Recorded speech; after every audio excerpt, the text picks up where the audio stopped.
అందరికీ నమస్కారాలండి. Amaravati capital city ఏదైతే ఉందో ఈ క్యాపిటల్ సిటీలో ట్రంక్ రోడ్స్ కావచ్చు 350 కిలోమీటర్ల లెంత్, అదేవిధంగా లేఅవుట్స్ రోడ్స్ 1500 కిలోమీటర్స్ కావచ్చు, అధికార భవనాలు ఏదైతే 4026 ఉండే కావచ్చు, అదేవిధంగా ఈ ఐకానిక్ టవర్స్ 5 టవర్స్ కావచ్చు, అసెంబ్లీ, హైకోర్టు, ఇవన్నీ కూడా ఎంతో వేగవంతంగా వర్క్ జరుగుతున్నాయి. అయితే ఇంత వర్క్ జరుగుతుంటే గత ముఖ్యమంత్రి ఏం మాట్లాడుతున్నారో ఆయనకే తెలియదు, వాళ్ళకే తెలియదు. ఎందుకంటే ఎంతో వేగవంతంగా జరుగుతున్నాయి. ఇంకా కూడా మావిగన్ అని ఎందుకు మాట్లాడుతున్నారో తెలియదు. భారతదేశంలో ఎక్కడ తెలుగువాడున్నా ఈరోజు అమరావతి కన్స్ట్రక్షన్ గురించి డిస్కస్ చేసుకున్నారు. బ్రహ్మాండంగా జరుగుతుందని. ఎందుకంటే ప్రతి లేఅవుట్ వర్క్ స్టార్ట్ చేశారు, ప్రతి ట్రంక్ రోడ్ స్టార్ట్ చేశారు. ట్రంక్ రోడ్లో కానీ లేఅవుట్స్లో కానీ యూజీడీ వర్క్ జరుగుతుంది, రీయూజ్డ్ వాటర్ జరుగుతుంది, అదేవిధంగా డ్రింకింగ్ వాటర్ జరుగుతుంది, అదేవిధంగా వర్షం వస్తే నీళ్లు పోయేదానికి స్టామ్ వాటర్ జరుగుతుంది, అదేవిధంగా ఎలక్ట్రికల్ డక్స్ జరుగుతున్నాయి, అదేవిధంగా టెలిఫోన్ లైన్స్ వాటి యొక్క డక్స్ అన్నీ ప్రతిదీ A to Z ఎంతో చక్కగా ఎంతో వేగవంతంగా జరుగుతున్నాయి. అదేవిధంగా ఐకానిక్ టవర్స్ జరుగుతున్నాయి. అధికార భవనాలు యాక్చువల్గా ఇవాళ నేను IAS ఆఫీసర్ల యొక్క టవర్స్ ఏదైతే 6 టవర్స్ ఉన్నాయో విజిట్ చేశాను. ఆల్మోస్ట్ వర్క్ వచ్చింది. ఒక కబోర్డ్స్ కొంత బిగిస్తున్నారు. ఈ కబోర్డ్స్ 6 టవర్స్లో కొన్ని టవర్స్ పూర్తి అయిపోయినాయి. నేను విజిట్ చేసిన టవర్ పూర్తి అయిపోయింది. మరికొన్ని టవర్లు బహుశా ఇంకొక 1 వీక్ 10 డేస్లో పూర్తి అవుతున్నాయి. MLAలది అయితే ఆల్మోస్ట్ అయిపోయింది. MLC టవర్ జరుగుతుంది. అదేవిధంగా జడ్జెస్ బంగ్లాలు కావచ్చు, మినిస్టర్ బంగ్లాలు కావచ్చు, సీనియర్ IAS ఆఫీసర్ల బంగ్లా, ఇవన్నీ కూడా వర్క్ జరుగుతాయి, ఎంతో వేగవంతంగా జరుగుతున్నాయి. అయితే ఈ పరిస్థితుల్లో వాళ్ళు ఏం మాట్లాడుతున్నారో తెలియదు. రైతులకు ప్లాట్లు లేదంటారు, రైతులకి ప్లాట్లు అలాట్ చేయలేదంటారు, రిజిస్ట్రేషన్ చేయలేదంటారు. వాళ్ళు డేటా తీసుకొని మాట్లాడాలి. ఏది మాట్లాడినా డేటా తీసుకొని మాట్లాడితే బాగుంటుంది. ఎందుకంటే మొత్తం 30,760 మంది రైతులు ల్యాండ్ ఇచ్చింది. 30,760 మంది రైతులు 35,059 ఎకరాలు ఇచ్చారు.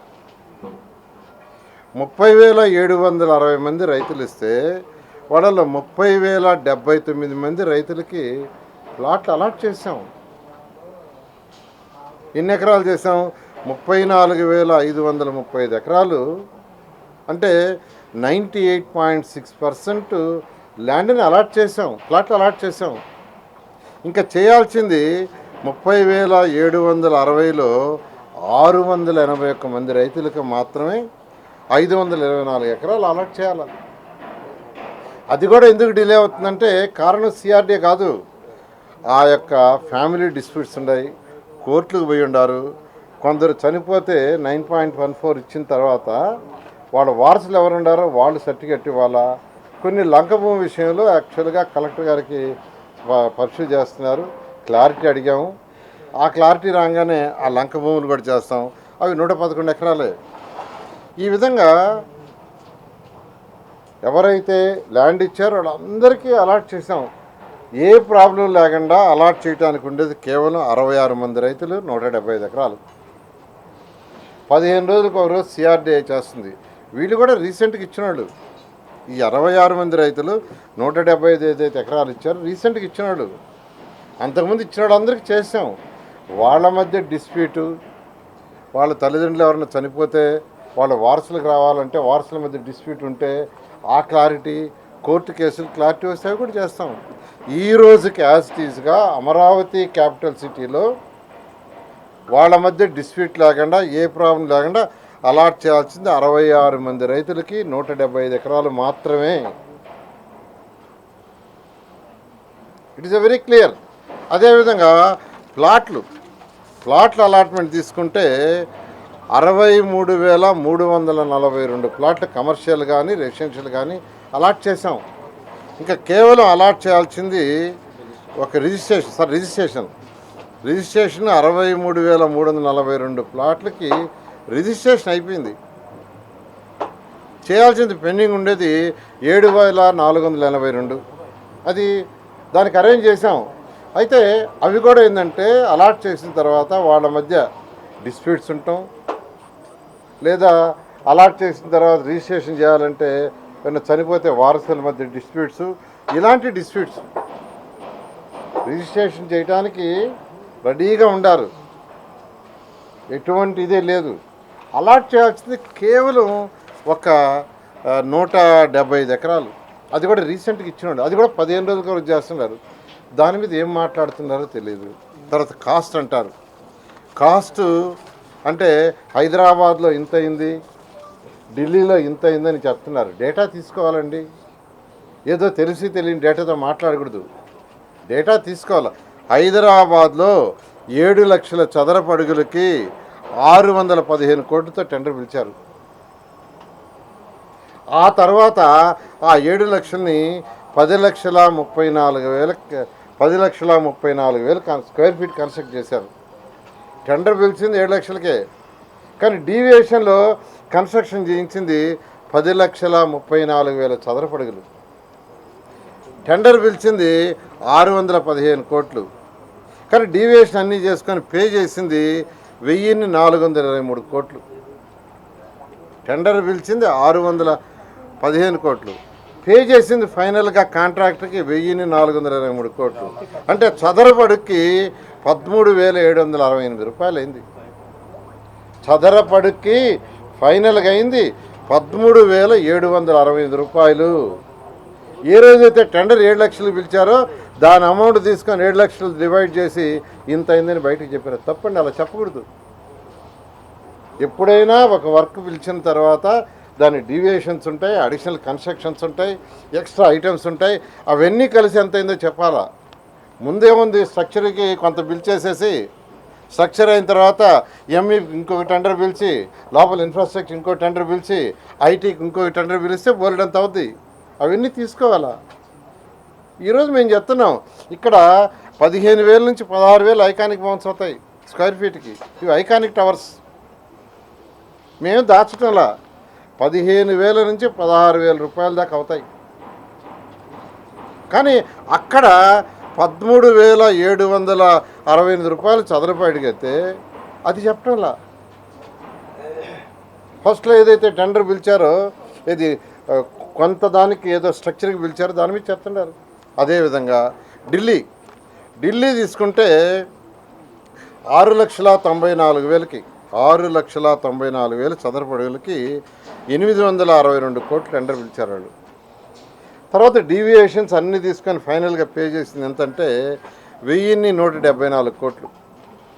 ఫైనల్గా 1,174 కోట్లు, ఇంక్లూడింగ్ ఎంఈపీ కావచ్చు, లేదా ఫర్నిచర్ కావచ్చు, ఎవ్రీథింగ్. అంటే చదరపడికి 16,916 రూపాయలు ఢిల్లీకి అయింది. 16,916 రూపాయలు. కాబట్టి మీరు ఎప్పుడైనా ఒక నాయకులుగా ఉండేటప్పుడు, మీరు చెప్పేటప్పుడు పూర్తి డేటా తీసుకొని ప్రజలకు చెప్పాలా. లేదంటే ప్రజల్ని అడ్డదారులు పట్టించిన అవుతుంది. ఏదోదో చెప్పేసి నోటికి వచ్చింది కరెక్ట్ కాదు. నేను కంప్లీట్గా డేటా తెప్పించాను. మీరు కూడా ఫర్దర్గా ఎప్పుడైనా ఏదైనా చేసేటప్పుడు నేను మళ్ళీ ఒకసారి చెప్తున్నాను, మీరు డేటా పూర్తిగా తీసుకొని మాట్లాడండి. అంతేగాని ఇష్టం వచ్చినట్టు ఏదంటే చెప్తే ప్రజలు యాక్సెప్ట్ చేయరు. ఇప్పటికే ప్రజలు చీకొట్టుకుంటున్నారు. ప్రజలు ఇప్పటికే మిమ్మల్ని చీకొట్టుకుంటున్నారు. ఎందుకంటే ఎంతో వేగవంతంగా అమరావతి జరుగుతూ అయిపోవస్తుంది. వాళ్ళు ఒక డెడ్ లైన్ పెట్టుకున్నారు, 2028 ఆగస్టుకి పూర్తి అయ్యేటట్టుగా. ఆ డెడ్ లైన్ ప్రకారం జరుగుతుంది అనుకుని దేశం అంతా అనుకుంటున్నారు. దేశంలో ఎక్కడ తెలుగువాడున్నా అదే డిస్కస్ చేస్తున్నారు. ఇది వచ్చి చూసిపోతున్నారు, వాళ్ళు వచ్చి చూసిపోతున్నారు.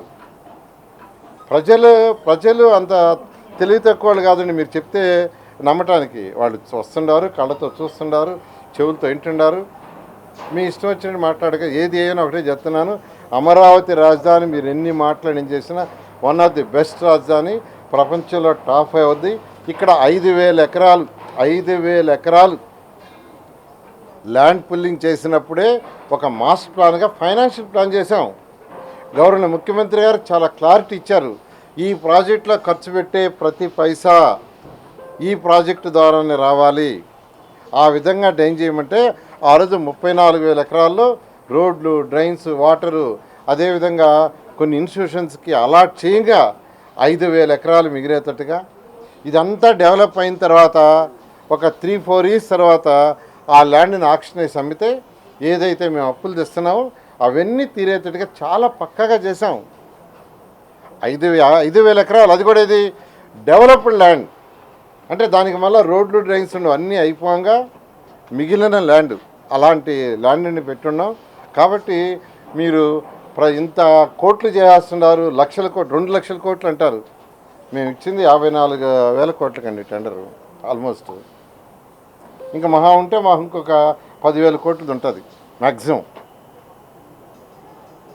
కాబట్టి 2 లక్షల కోట్లు ఎప్పుడైనా క్యాపిటల్ సిటీ అంటే ఇట్ ఈస్ ఏ కంటిన్యూస్. ఈరోజు హైదరాబాద్ ఇంకా డెవలప్ అవుతుంది, రాజధాని తీసుకోండి డెవలప్ అవుతూ ఉండే, చండీగఢ్ తీసుకోండి ఎప్పుడో కట్టింది, ఇంకా it is going on. But basic infrastructure, ప్రజలు ఇక్కడ వచ్చి ఇల్లు కట్టుకోవాలన్నా, ఒక ఇండస్ట్రీ పెట్టాలన్నా, ఒక హాస్పిటల్ అయినా, ఒక స్కూల్ అయినా, ఇవి పెట్టాలంటే బేసిక్ ఇన్ఫ్రాస్ట్రక్చర్ అయినట్టు రోడ్లు, drains, storm water, సివరేజీ, drinking water, electrical ఇవి ఇవ్వాలి. ఆ వర్క్ ఇప్పుడు జరుగుతుంది. ఒక్కసారి బేసిక్ ఇన్ఫ్రాస్ట్రక్చర్ అయిపోతే ఇక్కడికి అనేక సంస్థలు వస్తాయి, రెసిడెన్షియల్స్ వస్తాయి, హోటల్స్ వస్తాయి. దాంతో ఇక్కడ ఆర్థిక వ్యవస్థ పెరుగుతుంది. ఎస్టిమేషన్ ఏంటంటే అమరావతి క్యాపిటల్ సిటీ అయిపోతే 2014-19లో ఎస్టిమేషన్ వేసిందంటే సంవత్సరానికి 12,000 కోట్ల రూపాయలు దీనివల్ల ఆదాయం వస్తుందని. రాష్ట్ర ప్రభుత్వానికి ఈ ప్రాజెక్టు పూర్తి అయిపోతే రాబోయే 5 ఏళ్లలో డిఫరెంట్ ట్యాక్సెస్ వల్ల, జిఎస్టీ కావచ్చు, ఇంకో ట్యాక్స్ కావచ్చు, 12,000 కోట్ల రూపాయలు సంవత్సరానికి ఆదాయం వస్తుందని ఆ రోజు ఎస్టిమేషన్ వేశారు. గవర్నర్ ముఖ్యమంత్రిగా అన్ని విధాల క్యాలిక్యులేట్ చేసి, అన్ని ఎస్టిమేట్ చేసి ప్రాజెక్ట్ టేకప్ చేస్తే, దీని మీద మీరు మాట్లాడటం నిజంగా మీ యొక్క అవగాహన లేక మాట్లాడటమే. ఇలాగే మాట్లాడితే ఆ 11 సీట్లు 0 అవుతాయి. జగన్మోహన్ రెడ్డి గారు ఒకటి అంటున్నారు సార్, ఆల్రెడీ సచివాలయం, అసెంబ్లీ ఇవన్నీ బిల్డింగ్లు ఉండగా ఇన్ని వేల కోట్లు పెట్టి అంత భారీ భవనాలు అవసరమా అనేది ఆయన ప్రశ్న. ఏదైతే యాక్చువల్గా 6 బిల్డింగ్లు కట్టామో కట్టిన రోజే దాని డిజైన్ ఫ్యూచర్లో వాటిని ఐటీకి కానీ లేదా ఏదైనా మాల్స్కి కానీ సిఆర్డీ రెంట్కి ఇచ్చుకునేట్టుగా దాని మీద రెంట్ వచ్చేట్టుగా డిజైన్ చేసాం. ఎందుకనంటే కాలం టు కాలం 11 మీటర్లు పెట్టాం. కాలం టు కాలం అవన్నీ కూడా 11 మీటర్లు పెట్టింది. ఎందుకంటే ఎలా కావాల్సింటే అలా వచ్చిన ఐటీ వాళ్ళు కానీ లేకపోతే షాపింగ్ మాల్స్ కానీ వాళ్ళ కన్వీనియంట్గా, అంటే అవి కూడా వేస్ట్ కాకుండా దానివల్ల సిఆర్డీకి ఆదాయం వచ్చేట్టుగా ఆ బిల్డింగ్స్ కట్టాం. అది కూడా అర్థం చేసుకొని మాట్లాడితే ప్రజలు కనీసం మీరు చెప్పే మాటలు విశ్వసిస్తారు. ఇలాంటి ఏదంటే అది మాట్లాడితే, ఎందుకంటే ఈ విషయాన్ని 14-19లో ఎన్నోసార్లు నేనే చెప్పా. ఇక్కడ కట్టే ఫ్యూచర్లో ఇది కూడా 2 అంతస్తులు కట్టాం, అది డిజైన్ 8 అంతస్తులకు వేసాం. అంటే ఫౌండేషన్ వేస్ట్ కాకూడదని 8 అంతస్తులకు వేసాం. అవన్నీ కూడా ఫ్యూచర్లో either IT or malls or some commercial, దానివల్ల ఇన్కమ్ వచ్చేదిగా. ఈరోజు విశాఖపట్నం తీసుకుంటే వాళ్ళకి బోలెడంత విఎంఆర్డీకి ఇన్కమ్ వస్తుంది. ఎందుకు వస్తుందంటే వాళ్ళు ఎన్నో షాపులు కట్టారు, ఎన్నో బిల్డింగ్స్ కట్టారు, రెంట్కి ఇచ్చారు. అలాంటిదే ఫ్యూచర్ దృష్టిలో పెట్టుకొని సిఆర్డీకి ఇన్కమ్ రావడానికి అవి కట్టాం. సార్, ఉండవల్లి రైతులు మరలా కోర్టుకు వెళ్తామని ఆందోళన చేస్తామని అంటున్నారు. ఏంటి సార్ అసలు ఎంతవరకు ఉండవల్లిలో భూములు రావాలి? అంటే it is a very clear, entire Amaravati capital సిటీలో బ్యాలెన్స్డ్గా ఇంకొక 1,800 నుంచి 2,000 ఎకరాలు రావాలి. అందులో కొన్ని వాళ్ళ కోర్ట్ డిస్ప్యూట్లు, వాళ్ళ డిస్ప్యూట్స్ ఉన్నాయి. మిగతా ఏదైతే ఉన్నాయో వాటిని యాక్చువల్గా ఎన్ని రోజులు మేము ల్యాండ్ పూలింగ్ కోసం చూసాము, అయితే కొంతమంది రాలేదు. అందుకని ఇమ్మీడియట్గా రోడ్లు ఏదైతే ఉన్నాయో రోడ్లకి యాక్చువల్గా ట్రంక్ రోడ్స్, లేఅవుట్స్కి వాటికి యాక్చువల్గా ల్యాండ్ అక్విజిషన్ పెట్టాము. అయితే ఈ మధ్య కొంతమంది ఇవ్వటం జరిగింది. సీడాక్స్లో కూడా మరొక 2 ఏకర్స్ ఉంది పెండింగ్. ఫస్ట్ 12.5 ఎకరే ఉండింది, ఇప్పుడు యాక్చువల్గా 2 ఏకర్స్ ఉన్నాయి.